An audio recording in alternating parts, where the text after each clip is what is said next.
Hello dear students, आज हम discuss करेंगे इस पेपर का सॉल्यूशन यानी आंसर की of instrumental methods of chemical analysis जो केमिस्ट्री का पेपर आया था 6 सेम के लिए दिसंबर जनवरी 2020-21। ठीक है, इसमें 60 क्वेश्चंस हैं। यहाँ पे मैंने आंसर जो सीरीज़ है वो मैंने मिटा दिया जानबूझ के। हालांकि ये जो सीरीज़ है मैं बताऊंगा आपको कौन सी सीरीज़ है। ये मैंने इसलिए यहाँ पे मिटा दी, यानी गायब कर दी, ताकि आप लोगों को कन्फ्यूजन ना हो कि ये किसी पर्टिकुलर पेपर के लिए। आपको जो भी सीरीज़ आया है आपको सिर्फ क्वेश्चन से मतलब है। आपको देखना है कि आपका क्वेश्चन कहाँ पे मैच होता है। आप क्वेश्चंस के आंसर्स देखो और मैच करते जाओ। तो अब मैं आपको बताता हूँ जिनका सीरीज़ बी है, बी सीरीज़ जिनने की है, तो उनके लिए मतलब आज का दिन लकी है क्योंकि ये बी सीरीज़ का पेपर है। लेकिन ये क्वेश्चंस चारों सीरीज़ यानी ए बी सी डी सब में आए थे, आपको सिर्फ मैच करना है। ठीक है, तो फिलहाल चलते हैं यहाँ। मैं कोशिश करूँगा कि एक ही इसमें लेक्चर में ये पूरा कंप्लीट हो जाए, तो मेरी यही कोशिश रहेगी ताकि टाइम बच जाए। ठीक है, तो क्वेश्चन नंबर 1 देखते हैं सबसे पहले मल्टीपल चॉइस क्वेश्चंस में। According to plate theory the continuous and discrete layers in a column are termed as, इनको क्या कहते हैं? इनको कहते हैं हम theoretical plates सिंपली। ठीक है, तो इसको बी आंसर आएगा। ठीक, इसके बाद में हम देखेंगे दूसरा question, which of the following molecules can be detect by means of TLC under ultra violet lamp. यानी हमें देखना है कि अल्ट्रा वायलेट में कौन सा मॉलिक्यूल दिख जाएगा अल्ट्रावायलेट लैंप के अंदर। ठीक है, यानी अल्ट्रावायलेट एक्टिव कौन सा है इसमें से। देखो, अल्ट्रावायलेट में वो चीज़ें दिखती हैं जिनमें ऐसे कंजुगेशन हो, यानी कंजुगेटेड डबल बॉन्ड्स हो। समझ में है ना? क्लियर? तो ऐसा होना चाहिए। अब देखो, CO2 में ऐसा नहीं है, ग्लूकोज में भी नहीं है, O2 में भी नहीं है, कॉमारिन में है। कॉमारिन जो है ना, इसका स्ट्रक्चर इस तरह है। ये इसे मान लो एक बेंजीन रिंग है, इसके साथ में यहाँ पे दूसरा एक रिंग है और इस रिंग में यहाँ पे भी कंजुगेशन है, तो इसमें एक्सटेंडेड कंजुगेशन है। So it is UV active. So under ultraviolet rays हमको कॉमारिन दिख जाएगा। तो दूसरे क्वेश्चन का जो आंसर है वो सी आएगा। ठीक है, अब देखते हैं question number 3, which of the following is not a type of paper chromatography. Paper chromatography में इसमें से कौन सा नहीं आता? क्या क्या बताया इसने बताया यहाँ पे असेंडिंग ये भी रहता है, डिसेंडिंग भी रहता है, रेडियल पेपर क्रोमेटोग्राफी भी रहता है अगर आप टाइप्स ऑफ क्रोमेटोग्राफी देखेंगे। लेकिन प्रेशर जो पेपर क्रोमेटोग्राफी है वो नहीं रहता, तो इसका आंसर डी आएगा। अब आते हैं क्वेश्चन नंबर 4 पे, विच of the following species ascends last in TLC with ethyl estate. Ethyl estate में इसमें से सबसे लास्ट में ऊपर कौन जाएगा? ठीक है, इथाइल एस्टेट की बात कर रहे हैं, तो जो मैं ये बताऊंगा, हालांकि ये पोलर सॉल्वेंट है, पोलर सॉल्वेंट इथाइल एस्टेट है। लेकिन यहाँ पे आपको देखना है कि TLC के ऊपर चिपकेगा कौन सबसे ज़्यादा। सबसे ज़्यादा अगर हम देखेंगे तो सबसे ज़्यादा एसिड्स चिपकते हैं। ठीक है, उसके बाद में ग्लाइकोल्स, अल्कोहल्स, उसके बाद में अल्कलॉइड्स। तो मैं ये कहूँगा कि लास्ट में सबसे ज़्यादा ये ऊपर जाएगा, एसेंड होगा, यानी ऊपर की तरफ TLC में रन होगा। राइट, उसके बाद में हम दूसरा एक क्वेश्चन देखते हैं, क्वेश्चन नंबर 5। यहाँ तक 4 तक तो हो गया। क्वेश्चन नंबर 5 देखते हैं आप। For separation of amino acids using paper chromatography a mixture of n butanol, acetic acid and water, इन सबको किसके लिए यूज़ करते हैं हम? ये मोबाइल फेज़ है। ठीक है, तो ये मोबाइल फेज़ है क्योंकि लिक्विड से, तो ये एज मोबाइल फेज़ हम इस्तेमाल करते हैं, ये इनका मिक्सचर। राइट, उसके बाद में पूछ रहा है suitable stationary phase that can be used in column chromatography. सबसे अच्छा आता है सिलिका। राइट, सिलिका इसका बेस्ट ऑप्शन है। उसके बाद में क्वेश्चन नंबर 7 पे आइए, वहाँ पे पूछ रहा है species with lowest RF retardation factor, जिसको आप बोलते हैं retention factor, RF value in ascending paper chromatography with same mobile face. ये पूछ रहा है कि पेपर क्रोमेटोग्राफी में अगर मोबाइल फेस सेम रखा जाए तो आरएफ वैल्यू किसका कम होगा, लोवेस्ट आरएफ वैल्यू। जो ऊपर जाएगा उसका आरएफ वैल्यू ज़्यादा, जो पीछे रह जाएगा उसका आरएफ वैल्यू कम। और पीछे कौन रह जाता है, जो सबसे ज़्यादा पोलर रहता है। सबसे ज़्यादा पोलर कौन रहेगा इसमें से, मैंने पहले ही कहा एसिड्स रहते हैं। ठीक है, तो क्वेश्चन नंबर 7 भी सॉल्व होगा। अब आते हैं क्वेश्चन नंबर 8 पे। हम यहाँ पे ये पूछ रहा है in paper chromatography mixture of ammonia and रुबियोनिक एसिड। देखो ये जो है ना, ये वाले ये निकल कोबाल्ट की डिटेक्शन के लिए यूज होते हैं पेपर क्रोमेटोग्राफी। तो मैं कहूँगा कि detector for the separation of metal ions. इसमें कोई भी ऑप्शन नहीं आएगा। शुगर के लिए नहीं होता, अमाइनो एसिड के लिए नहीं होता, मोबाइल फेज नहीं होता यूज, ये यूज होता है as detector for separation of metal ions. उसके बाद में पूछ रहा है कि HPLC is a type of high pressure liquid chromatography है, वो किस तरह की क्रोमेटोग्राफी है। ये पूछ रहा है थिन लेयर क्रोमेटोग्राफी है क्या, पेपर क्रोमेटोग्राफी है क्या, नहीं गैस क्रोमेटोग्राफी है क्या, फिर क्या है, ये लिक्विड क्रोमेटोग्राफी, हाई प्रेशर या हाई परफॉर्मेंस लिक्विड क्रोमेटोग्राफी ही बोलते हैं इसको। तो ये इसका ऑप्शन आ गया, कौन सा, ए। अब उसके बाद में क्वेश्चन नंबर 10 पे आइए। ये पूछ रहा है कि chromatography which consists of A gas mobile phase and liquid stationary phase. ये समझ में आ गया, गैस फेज है मोबाइल, स्टेशनरी फेज है लिक्विड। हम ये कहेंगे कि ये गैस लिक्विड क्रोमेटोग्राफी है, या जिसको आप बोलते हैं GLC। तो कौन सा ऑप्शन आएगा, सी। ठीक है, ये हो गया। अब उसके बाद में विच ऑफ द फॉलोइंग, ये पेपर कटा हुआ है एक्चुअली, बच्चे ने काट दिया, तो ये थोड़ा सा कंसिडर कर लेना, यहाँ पे दिखाता हूँ मैं। Which of the following can be used as suitable carrier gas in gas chromatography. Gas chromatography में जो गैस यूज हम करते हैं वो जनरली हम इनर्ट गैस लेते हैं। तो इसमें से कौन सा इनर्ट है सबसे ज़्यादा, तो मैं बोलूँगा हीलियम। समझ में आया।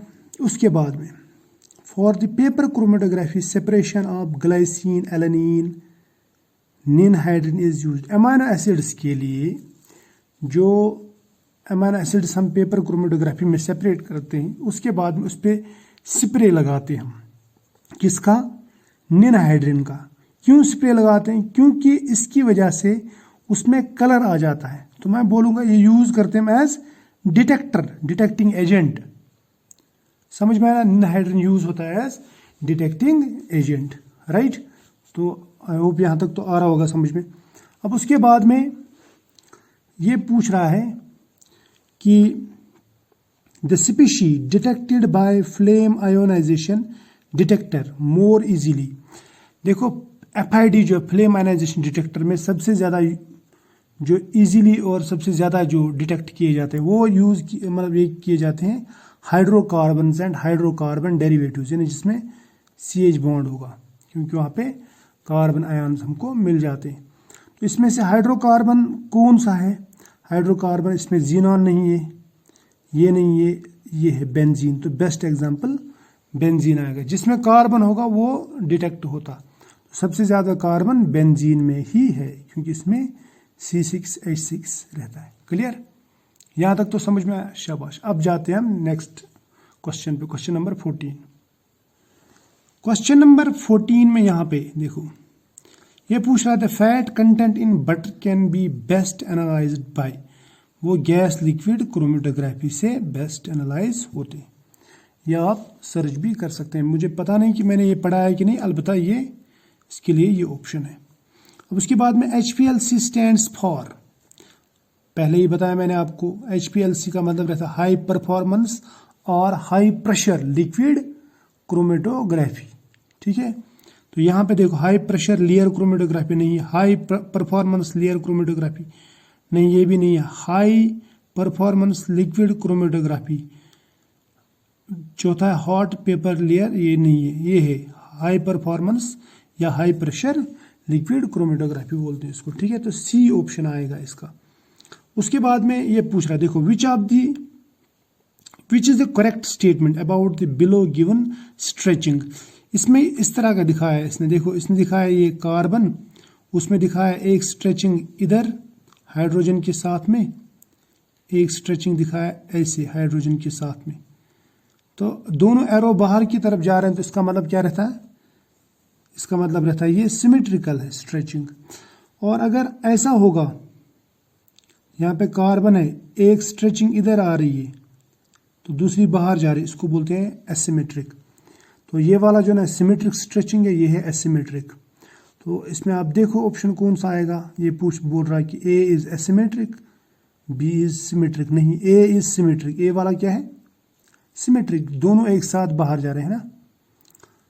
तो यहाँ पे बी वाला क्या है, बी वाला है एसिमेट्रिक।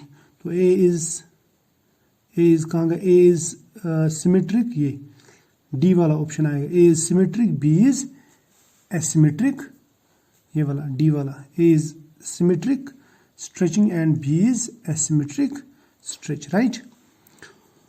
उसके बाद में फिंगरप्रिंट रीजन के बारे में पूछ रहा है, ये आप सबको मालूम है। फिंगरप्रिंट रीजन आईआर में कहाँ से कहाँ रहता है, 600 से 1400 के बीच में, या कुछ बुक्स में 1500 के बीच में भी रहता है ना, ऐसा लिखा रहता है। तो आप फिलहाल ये याद रखो, 600 से लेके 1400 तक याद है। कौन सा रीजन, फिंगरप्रिंट रीजन, ठीक है। ये मैंने पढ़ाया है ऑलरेडी, आईआर में भी ये इंट्रोडक्टरी लेक्चर्स में आएगा। उसके बाद में पूछ रहा है कि 18th क्वेश्चन है ना, 18th क्वेश्चन पूछ रहा है कि a crystal diode containing a tungsten tip in contact with semiconductor is a typical detector for. ये रेडियो वेव्स के लिए यूज होता है, किसके लिए, रेडियो वेव्स। ये डिटेक्टर कौन सा detector, crystal diode with tungsten tip. समझ में आया, तो ये आप याद रख लेना। उसके बाद में पूछ रहा है क्वेश्चन यहाँ पे 19th क्वेश्चन, 18th हो गया, 19th वाला। विच of the following molecules can have a pure rotational spectrum. Pure rotational spectrum उस मॉलिक्यूल में आता है जिसमें परमानेंट डायपोल हो, वो है ये, ठीक है। NO HCl वगैरह जो ना, HCl HF इस तरह के मॉलिक्यूल्स हैं, NO, राइट, इस तरह के मॉलिक्यूल्स में ऐसा होता है, ठीक, समझ में आया। तो ये NO आएगा इसका मतलब बेस्ट ऑप्शन, या मैं बोलूँगा कि राइट आंसर। उसके बाद में पूछ रहा है which of the following detectors works on the principle of photo electric effect.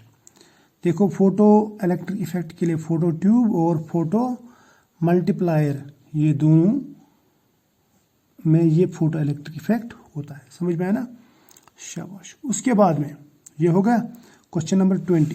अब आते हैं क्वेश्चन नंबर 21 पे। क्वेश्चन नंबर 21 यहाँ पे देखो, क्वेश्चन नंबर 21 में क्या पूछ रहा है कि एटॉमिक एब्जॉर्प्शन स्पेक्ट्रोस्कोपी यानी AAS works on the principle of absorption of energy by the atoms in solid state. नहीं, AAS में क्या होता है, हम उस फ्लेम के थ्रू लाइट पास करते हैं, लेकिन फ्लेम में रहते हैं एटम्स इन गैसियस स्टेट, ये याद रखना। फ्लेम में क्या रहते हैं, atoms in gaseous state. Atomic absorption spectroscopy में ऐसा ही होता है। तो मैं बोलूँगा फिर वहाँ पे गैसियस स्टेट में एटम्स एनर्जी एब्जॉर्ब करते हैं और एक्साइट होते हैं।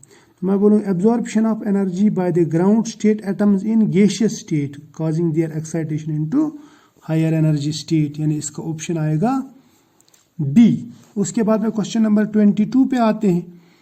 The absorbing species in the atomic absorption spectroscopy are. ये पूछ रहा है कि the absorbing species in the atomic absorption spectroscopy are, ये मैंने पहले ही बताया आपको कौन से रहते हैं, गैसियस एटम्स, गैसियस एटम्स। तो इसके लिए फिर ये ऑप्शन आएगा free atoms in gaseous state, है ना। अब उसके बाद में 23rd क्वेश्चन यहाँ का, लेकिन आपको क्वेश्चन से मतलब है, नंबर मत देखो, फिलहाल आप क्वेश्चन देखो क्या है और बाद में मैच करते जाना, ठीक है। Which of the following is used as radiation source in atomic absorption spectroscopy. Atomic absorption spectroscopy में रेडिएशन सोर्स कौन सा यूज किया जाता है इनमें से? इसने दिया है tungsten lamp, sodium lamp, all of the above and hollow cathode lamp. ये हम पढ़ते आ रहे हैं ना, ये इसमें हॉलो कैथोड लैंप ही यूज होता है, ठीक है। उसके बाद में विच of the following represents the layout of A typical atomic absorption spectrophotometer. Atomic absorption spectrophotometer में क्या रहता है? सबसे पहले रहता है लैंप, जिससे यानी लाइट सोर्स लैंप जिसको आप बोलते हैं। उसके बाद में रहता है उसमें एटोमाइजर यानी सैंपल, उसके बाद में मोनोक्रोमेटर, उसके बाद में डिटेक्टर, ऐसा ही रहता ना। उसके बाद में आउटपुट, राइट। तो देखो इसमें क्या है, लैंप, एटोमाइजर, डिटेक्टर नहीं, सैंपल, डिटेक्टर ये भी नहीं है। उसके बाद में lamp, monochromator, sample, detector, atomiser, detector, output ये भी नहीं है। Lamp, atomiser, sample, monochromator, detector, output, lamp, monochromator, atomiser, detector, sample, output, इनमें सब में ये आएगा। ये मैंने आपको दिखाया भी है, आप वो स्कीम देख लेना। AS जो है एटॉमिक एब्जॉर्प्शन स्पेक्ट्रोफोटोमीटर, उसमें इस तरह का आपको दिखेगा, वो वीडियो आप देख लेना। Atomic absorption spectra usually consist of, ये जनरली क्या रहते हैं, शार्प लाइंस रहते हैं, शार्प लाइंस, ठीक है। इसमें जनरली शार्प लाइंस रहते हैं, शार्प लाइन स्पेक्ट्रम बोलते हैं इसको, क्योंकि ये एटॉमिक एब्जॉर्प्शन यानी एटॉमिक स्पेक्ट्रम, जो एटॉमिक स्पेक्ट्रा है ना वो लाइन स्पेक्ट्रा रहता है, लेकिन जो मॉलिक्यूलर स्पेक्ट्रा है वो बैंड स्पेक्ट्रम रहता है, ये याद रखना। अच्छा, विच of the following statements about the lamp used in AS atomic absorption spectroscopy is correct. ये पूछ रहा है कि एटॉमिक एब्जॉर्प्शन स्पेक्ट्रोस्कोपी में जो लैंप यूज होता है उसके बारे में कौन सा स्टेटमेंट सही है। पहला स्टेटमेंट बोल रहा है कि same lamp is used for all the elements to be analysed. ऐसा नहीं है, हम हर एक एलिमेंट के लिए अलग अलग लैंप यूज करते हैं, ये याद रखना, खासकर जब हॉलो कैथोड लैंप की बात आती, ठीक है। तो ये बोलूंगा मैं, a different lamp is required for each element to be analysed. इतना क्लियर याद रखना, ठीक। अच्छा, अब उसके बाद में यहाँ पे क्वेश्चन नंबर 27, इसका क्वेश्चन नंबर 27 है। आप क्वेश्चन देख लेना कहाँ पे आपको मिलता है, ठीक है, तो आंसर पता चल जाएगा। ये पूछ रहा है कि इन एटॉमिक, ये 27 वाला, in atomic absorption spectroscopy the use of atomizers is. Atomizer का काम क्या रहता है? एटोमाइजर का काम रहता है कि जो सैंपल है, सैंपल में से एटम्स को अलग करके यानी इवापोरेट करके अलग कर देना, ये है ना। ये पूछा आयोनाइज द एटम्स नहीं, कॉज एटम्स टू कंडेंस नहीं, to heat and reduce the sample into gaseous atomic state, ये है, ये वाला C वाला है। क्लियर, एटोमाइजर का काम यही रहता है, उसको हीट करना, सैंपल को, सॉल्वेंट इवापोरेट करना और एटम्स को अलग करना, रिड्यूस करके अलग करना, ठीक। उसके बाद में स्टेशनरी फेज, ये 28 वाला question, the stationary phase and the mobile phase in column chromatography respectively are. Column chromatography में, कॉलम की बात बोल रहा मैं, उसमें पूछ रहा कि उसमें स्टेशनरी फेज क्या है और मोबाइल फेज क्या है, ये आपको रेस्पेक्टिवली बताना है इन दो में से। स्टेशनरी फेज वहाँ पे सॉलिड रहता है, मोबाइल फेज लिक्विड रहता है ना। तो मैं बोलूँगा सॉलिड लिक्विड। कहाँ है सॉलिड लिक्विड? नहीं है, liquid liquid, liquid solid, solid liquid, तो इसका ऑप्शन बी आएगा, राइट। उसके बाद क्वेश्चन नंबर 29 पे आते हैं ना। क्वेश्चन नंबर 29, ये अटक गया, कटा हुआ पेपर अटक गया। क्वेश्चन नंबर 20 पूछ रहा है which of the following is not a chromatographic technique. देखो, जिसके लास्ट में C आएगा ना वो क्रोमेटोग्राफी है, जैसे HPLC है, TLC है, IEC है, राइट। आयन एक्सचेंज क्रोमेटोग्राफी है ये thin layer chromatography, high performance liquid chromatography. लेकिन ये जो EPR है इसको कहते हैं हम इलेक्ट्रॉन पैरामैग्नेटिक रेजोनेंस, ये स्पेक्ट्रोस्कोपी, ये टेक्निक नहीं है। तो स्पेक्ट्रोस्कोपी बोलूँगा मैं इसको। तो ये वाला जो ये ऑप्शन सही है, यानी ये इनमें से ये क्रोमेटोग्राफी में नहीं आता, राइट। अब 30th क्वेश्चन, वीडियो बड़ा हो रहा है, हो सकता है मैं इसको 2 हिस्सों में डिवाइड कर दूं। अब ये जो है क्वेश्चन नंबर 30, ये पूछ रहा है in paper chromatography separation of various sugars, in paper chromatography separation of various sugars, ammoniacal silver nitrate is used as. Silver nitrate, ammoniacal silver nitrate का इसमें कोई काम नहीं, क्योंकि ये जो है ना, ये मतलब इसको शुगर्स को ऑक्सीडाइज मतलब करने के लिए लगता है, जिसमें रिड्यूसिंग शुगर बोलते हैं, तो वो इसको रिड्यूस करते हैं सिल्वर में, सिल्वर नाइट्रेट को सिल्वर में। ये वहाँ पे यूज़ नहीं होता क्रोमेटोग्राफी में, क्लियर। तो ये इसमें डिटेक्टर या ये वगैरह इसमें यूज़ नहीं होता है, राइट। तो मैं इसको बोलूँगा कि नन ऑफ दी एबो, राइट। फिलहाल आज इसमें इस वाली की मैं इतना ही, जो मैं नेक्स्ट की बनाऊंगा उसमें मैं बाकी 30, यानी ये मैं कोशिश करूँगा कि एक ही दिन में दोनों हो जाए, लेकिन 2 अलग अलग वीडियोज़ में। तो फिलहाल आप ये देख लो।